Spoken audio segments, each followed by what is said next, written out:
বিভিন্ন ধাপে ধাপে প্রশিক্ষণ দিয়ে উপরে বানানো হয়েছে। তুমি সেগুলো মানবা না, তা চাকরি করবা কি করে? এখানে কি অধিকার আছে তোমার চাকরি করার? ওখানে চাকরি করার অধিকার তো নাই। তোমার ব্যবসা করার অধিকার আছে, তুমি প্রাইভেট কোম্পানির অধিকার আছে, তুমি জমি থেকে চাষ করার অধিকার আছে, তুমি বাগান করার অধিকার আছে। এগুলো মানতে হবে। নিয়ম শৃঙ্খলা না মেনে তুমি যা খুশি তা করবা, তা তো হয় না। আমরা দেখতেছি না তোমরা কি করতেছো। আজকে কি দুর্ভাগ্য দেখেন, আমাদের একটা রিটায়ার্ড আর্মি অফিসারদের একটা অ্যাসোসিয়েশন আছে, সেখানে জুনিয়র অফিসারদের জন্য সিনিয়র অফিসার আসতে পারে না। বলছি তুমি দুর্নীতিবাজ, তুমি দুর্নীতি করতেছো। আমরা বলেছি, কিন্তু এখন তো বলতে পারি না। এখন কেন বলবো আমি? তারা দেশের পক্ষে আসছে, দেশপ্রেমী জনগণের পক্ষে আসছে, আমি তাদের ওয়েলকাম করাম, স্বাগতম জানাই। আমি এই সেনাবাহিনীর কাছে তো আমার কাছে কিছু প্রত্যাশা না, আমার চাওয়ার কিছু নাই। রাজনীতিবিদদের বিচার একটাই, ফাঁসি দিতে হবে, প্রকাশ্যে গুলি করে মেরে ফেলতে হবে, বিপ্লব কাউন্টার বিপ্লব হইতে হবে, মেরে ফেলতে হবে। না ছাড়া কোনো বিকল্প নাই। এর কোনো রাজনীতিবিদদের বিচারের আর কোনো পথ না, আমি দেখি না, আমি মনে করি না, এটা হয় না। দেখেন, যদি কারো শৃঙ্খলা ভালো না থাকে, সে যদি উচ্ছৃঙ্খল হয়, বিশৃঙ্খল হয়, তাহলে তো সেনাবাহিনীতে বা ডিসিপ্লিন ফোর্সে, সেনাবাহিনী শুধু নয়, পুলিশে, জুডিশিয়ারিতে, প্রশাসনে তারা তো চাকরি করতে পারে না। সামরিক বাহিনী বলেন, পুলিশ বাহিনী বলেন, আনসার বিডিবি বলেন, প্রশাসন বলেন, এগুলার পূর্ব শর্তই হলো, বিচার বিভাগ বলেন যে আপনাকে নিয়ম কানুন মানতে হবে, শৃঙ্খলা মানতে হবে, উপরস্থ অর্ডার মানতে হবে। এটা মাস্ট। এটা যদি না মানতে পারেন, তাহলে আপনাকে চাকরি করতে পারবেন না। এটাকে মানতে হবে, এটা মেনেই সরকারি চাকরি করতে হবে। এটা তো বেসরকারি কোম্পানি না যে আপনি স্কিল বিক্রি করছেন, স্কিল না তো। এখানে স্কিল সরকারি তৈরি করে। একটা রস ছেলেকে সৈনিক বানানো হয়, একটা ইন্টারমিডিয়েট ছেলেকে 2 বছর রাষ্ট্রের টাকা খরচ করে অফিসার বানানো হয়। এটা চাকরি না তো, তাকে বানানো হয়। এখানে শৃঙ্খলিত না কালকে কি হলে তারা ন্যায্য দাবিতে এই আন্দোলনটা করেছিল, বিক্ষোভটা, নাকি কোনো ন্যায্য দাবি কেন হবে? ন্যায্য দাবি হবে কেন? উস্কানি তো হয়েছে, উস্কানি তো আমরা দেখেছি, অতীতে দেখেছি। কেন তোমার চাকরিটা গেল কেন? তোমার চাকরি যে খেয়েছে তাতে কি তার লাভ হয়েছে? প্রমোশন হয়েছে, তার 2 টাকা লাভ হয়েছে? তুমি যে শৃঙ্খলার মধ্যে ছিল না, শৃঙ্খলা মানতে না, তারই প্রমাণটা তুমি দিলা। তোমার কারণে আজকে সেনাবাহিনীকে কলঙ্কিত হতে হচ্ছে। তোমার জন্য আজকে আইএসপির কে সারা ক্যান্টনমেন্টের আশেপাশে তোমাদেরকে মিছিল মিটিং শুদ্ধ করতে হয়েছে। তোমরা গিয়ে ওখানে শুয়ে পড়ছো কেন? চাকরিটা কি সেনা চাকরি করা কি তোমার অধিকার? তোমাকে 6 মাস ট্রেনিং দিয়ে তোমাকে সিপাহী বানানো হয়েছে। তুমি তো সিপাহী ছিল না, তুমি ছিল একটা র মাটি। তোমাকে 6 মাস রিক্রুট ট্রেনিং দিয়ে তোমাকে সিপাহী বানানো হয়েছে। তোমাকে বিভিন্ন সময় প্রশিক্ষণ দিয়ে তোমাকে বড় বড় পদ দেওয়া হয়েছে। তোমাকে 2 বছর 2.5 বছর ট্রেনিং দিয়ে, একাডেমিতে ট্রেনিং দিয়ে, প্রশিক্ষণ দিয়ে অফিসার বানানো হয়েছে। তোমাকে বিভিন্ন ধাপে ধাপে প্রশিক্ষণ দিয়ে উপরে বানানো হয়েছে। তুমি সেগুলো মানবা না, তা চাকরি করবা কি করে? এখানে কি অধিকার আছে তোমার চাকরি করার? ওখানে চাকরি করার অধিকার তো নাই। তোমার ব্যবসা করার অধিকার আছে, তুমি প্রাইভেট কোম্পানির অধিকার আছে, তুমি জমি থেকে চাষ করার অধিকার আছে, তুমি বাগান করার অধিকার আছে, তুমি রেডিও টেলিভিশন চালানোর অধিকার আছে, তুমি রাজনৈতিক নেতা হওয়ার অধিকার আছে। কিন্তু সশস্ত্র বাহিনীতে চাকরি করার, জুডিশিয়াল চাকরি করার অধিকার নাই, তোমার পুলিশ বাহিনী চাকরি করার অধিকার নাই। তোমাকে নিয়ম শৃঙ্খলা মানতেই হবে। আমার এই বন্ধুদেরকে বলবো, আমার ভাইদেরকে বলবো, প্লিজ এইভাবে ছাত্রদের মতো, শ্রমিকদের মতো দাবি আদায় করা সৈনিকদের পক্ষে শোভা পায়। সৈনিকদের ন্যায্য অধিকার না। তুমি ন্যায্য পথে আসো, আমি সাহায্য করবো, তোমাদের সঙ্গে আমি যাব। তোমাদের যদি প্রমাণ করতে পারো তোমার বিরুদ্ধে অপরাধ করা হয়েছে, অন্যায় করা হয়েছে, অযৌক্তিকভাবে তোমাকে সেনাবাহিনী থেকে বাধা হয়েছে, আমি তোমাদের ওকালতি করব। আমি তোমাদেরকে নিয়ে সেনাবাহিনীর কাছে যাব, সেনাপ্রধানের কাছে যাব, কেস বাই কেস যাব। আমি আগেও গিয়েছি, অতীতেও গিয়েছি। আমি যখন ডিফেন্স কমিটি মেম্বার ছিলাম তখন আমি গিয়েছি।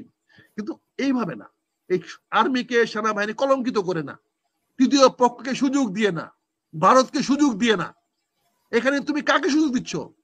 আজকে সেনাবাহিনী যদি কঠোর হয়, তাহলে সেনাবাহিনীর প্রতি তো বদনাম হবে, সেনাবাহিনীর প্রতি মানুষ ক্ষিপ্ত হবে, মানুষ অসন্তুষ্ট হবে। তুমি কেন বাধ্য করছো সেনাবাহিনীকে তোমার উপরে আঘাত করার জন্য? তোমরা আসো, আমি কথা দিচ্ছি তোমাদেরকে, তোমাদের প্রতিটা কেস টু কেস আমি নিয়ে যাব, প্রতিটা কেস টু কেস আমি তোমাদের জন্য আমি ফাইট করব, লড়াই করব। কিন্তু তোমাকে তো শৃঙ্খলা মানতে হবে। তোমার আগে, সবার আগে নিয়ম শৃঙ্খলা মানতে হবে। নিয়ম শৃঙ্খলা না মেনে তুমি যা খুশি তা করবা, তা তো হয় না। আমরা দেখতেছি না তোমরা কি করতেছো। আজকে কি দুর্ভাগ্য দেখেন, আমাদের একটা রিটায়ার্ড আর্মি অফিসারদের রেজিস্ট্রেশন আছে, সেখানে জুনিয়র অফিসারদের জন্য সিনিয়র অফিসার আসতে পারে না। দুর্ভাগ্যজনক, কলঙ্কজনক আমাদের জন্য। সিনিয়র অফিসাররা, জেনারেলরা, ব্রিগেডিয়াররা তারা আসতে পারে না, আসে না, লজ্জা পায়, তাদেরকে বিভিন্নভাবে ইনসাল্ট করা হয়। কেন? কারণ ওই অফিসারটা তারুণ্য, তার বয়স কম, এই জন্য করে।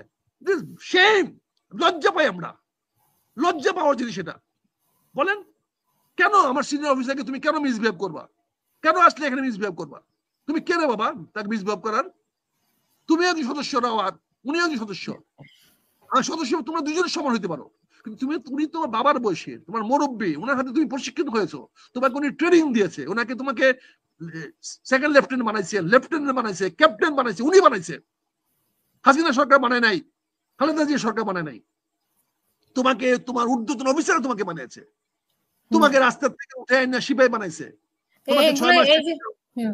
এই জিনিসগুলা পরিষ্কার করে বলতে হবে। আমরা সস্তা স্লোগানের জন্য, সস্তা জনপ্রিয়তার জন্য সব সময় একটা অন্যায়ের পক্ষে অবলম্বন করি, অন্যায় দিকে অন্যায়কারী।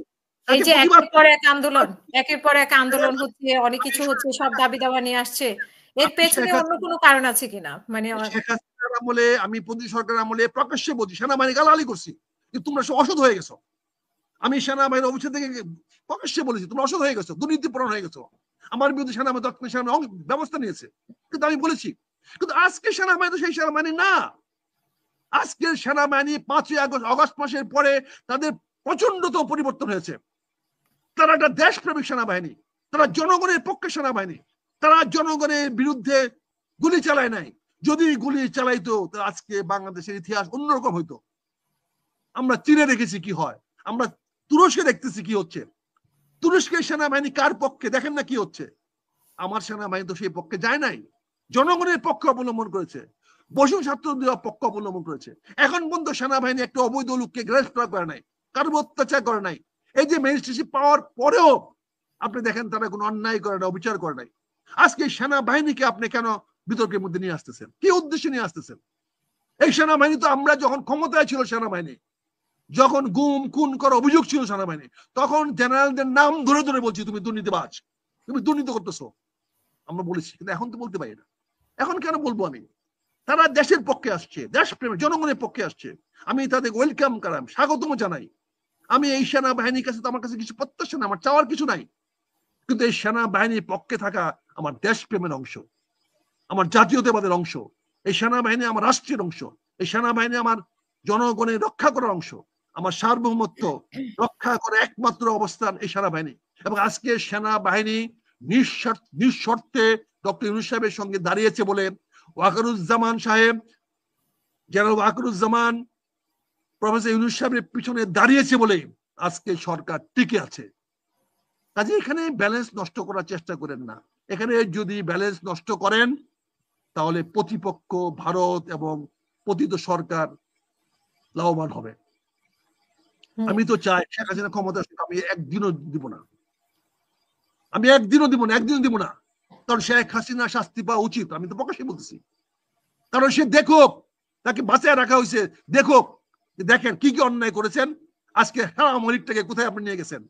আপনি তো আজীবন ক্ষমতা থাকবেন বলেছিলেন, আপনার লোকেরা বলছিল দেখেন কেউ কাউকে আজীবন ক্ষমতা রাখতে পারে না। আপনি শেখ হাসিনা দেখে দেখে মরেন। আমি শেখ হাসিনা চাই না তার মৃত্যু হোক, কিন্তু শেখ হাসিনাকে আসতে দিব না।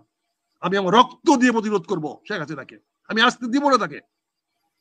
যদি আমাকে মরতে হয় মরবো। বিচারের জন্য আসতে দিবেন না, মানে তার রাজনীতি আবার বিচার হয় নাকি? রাজনীতিবিদদের বিচার হয় না, রাজনীতিবিদকে মেরে ফেলতে হয়। রাজনীতিবিদ বিচার হয় নাকি? আবার রাজনীতি বিচার হতে একটা ধান্দাবাজি, ভৌতাবাজি। রাজনীতিবিদ বিচার হবে কেন? রাজনীতিবিদ শিরোচ্ছেদ হবে। ট্রাইব্যুনাল কিসের জন্য হয়েছে? খেলা করার জন্য, কিছু লোকের টাকা পয়সা কামাই করার জন্য। রাজনীতিবিদদের জন্য বিচার হবে পল্টন ময়দানে, বিচার হবে সোহরাওয়ার্দী উদ্যানে, বিচার হবে শহীদ মিনারের সামনে। ঘোষণা দিবে এই 132 জনের ফাঁসি অর্ডার দেওয়া হলো, তারপরে যে যেখানে পারবেন ধরে ধরে মারা ফেলবেন। এটা হলো বিপ্লবী আদালত। এটি রাজনীতিবিদদের বিরুদ্ধে হয়। কিসের জেল খাটলে নেতা হন যায়? আজকে যারা জেলে গেছে বিচার হবে না, মানে আওয়ামী লীগের এগুলো সব সাজানো। আরে বাবা, এই আদালতে কেমনে বিচার হবে? কেমনে বিচারটা হবে বলে আদালতে? কিভাবে বিচারটা হবে? এখানে বিচার করতে হবে বিপ্লব আদালতে, বিপ্লব আদালতে বিচার করে মৃত্যুদণ্ড দিতে হবে, তারপরে মৃত্যুদণ্ড নিয়ে আপনি বসে থাকেন। আর যারা জেলে ঢুকাতেছেন তারা সব আগামীতে আল্লাহ না করুক সরকার পরিবর্তন হলে তারা হিরো হয়ে বেরোবে, তারা নায়ক হবে, তাদেরকে আপনার হিরো বানাচ্ছেন। রাজনীতিবিদরা যত বেশি জেলে যায় তত বেশি হিরো হয়। বঙ্গবন্ধু জেলে থেকে জেল খাইতে খাইতে বঙ্গবন্ধু জাতির পিতা হয়েছে, আপনি বাদ দিলে তো হবে না, এটা তার অ্যাচিভমেন্ট ছিল। শেখ হাসিনা জেলে যেতে পারে নাই বলেই হয়, আমার দেশমাতা জেল খেটেছে বলে আজকে জাতির মাতা, দেশমাতা। বুঝতে পারছেন?